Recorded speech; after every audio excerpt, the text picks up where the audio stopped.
So the artist statement here that I wrote for us, you felt that it was sufficient? I felt it was very sufficient. I mean, I can't top your sufficiency on this artist statement. I just thought that, it would have been cool if you had sort of done a thing kind of like be the same as mine. Mine says, in my recent body of work. Oh, yeah. But, you could just have taken out words that are about me and put in words about you. Yeah, but it's like so, wouldn't that be plagiarism? Matthew Ballou, American, 1976.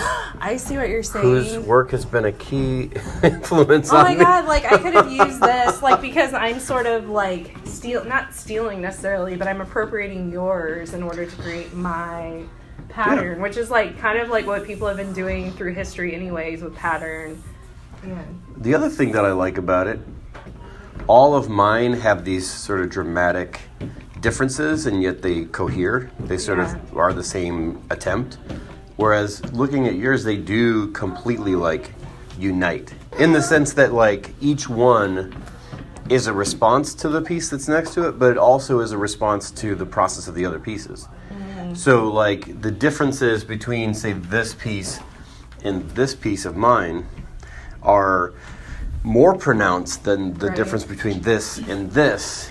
And yet that play between what sort of reads as a field or an array versus something that reads as like an individual exploration actually makes me rethink how that's an individual exploration.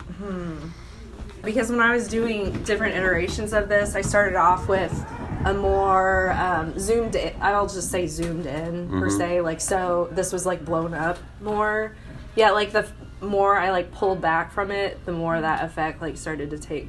They were more coherent like throughout the whole. Did you just take one little chunk, or did you take the it's entire like the entire thing? And then I started like mixing the pattern. So I started initially with the entire thing, and then it became distorted. Like I would put at least like 3 filters on it as I went, and then like worked on either making what I would consider like a pattern or a tessellation. Like some are more like tessellations, but then once they were tiled, like on this one here, each of these are like broken into like 16 sections.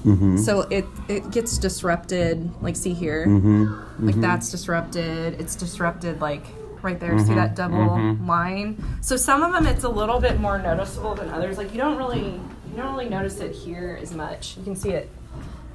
I love that little like pull that happened, like that little tension there. But yeah, I mean, I think what is that? I mean, anytime you repeat something over and over and over, eventually it's going to kind of like, because there have been civilizations that have been like land masses apart that have created design and pattern that have looked very similar. You know what I'm saying? And like the algorithm that you make these from is sort of based on a certain kind of geometry, right? Exactly. So in that sense, it's like it's borrowing geometry that I'm borrowing from my estimation of Miyoko Ito, but then it's also filtering it through like a traditional patterning system, and then you put traditional patterning over it.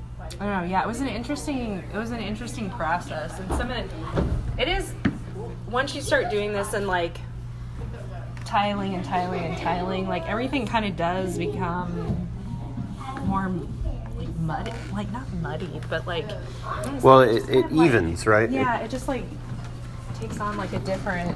It becomes a field, texture, yeah. What about what's your feeling about the threads? Because some people don't like the thread. Can I tell you my read? My read is that there are things happening in my pieces that are meant to be provisional and are meant to be like a flub or like a little chunk of like the formal leftovers or the pedamente of things that have happened, or where I just leave them at a certain level of unfinished. Yeah. Or allow that moment to stay as something that feels good. And that's how I read them, is that they're kind of like the remainders of an actual movement. So the threads become indicative of a very designed and ordered movement, but then they themselves become a kind of lead in and lead out. Yeah. I think for me too, like now that you're saying that, I think like this sort of becomes like this ridiculous thing, because these are pieces obviously that are meant to be templates that you're meant to use like over and over again, yet I'm like stitching them down backwards onto the actual fabric. So you could never make anything out of that. Even if you cut it out, like there's nothing you could ever like make from the pattern, from something that was meant to be used to make a thing. So I don't know. So there's a sense of it being complete in itself, but not useful toward it. Exactly. You're taking something really useful and like putting it to a different end. Right. And plus it's like I'm negating that from the beginning.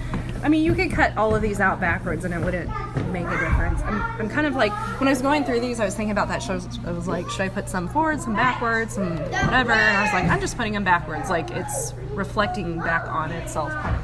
I don't know. I just thought there was something.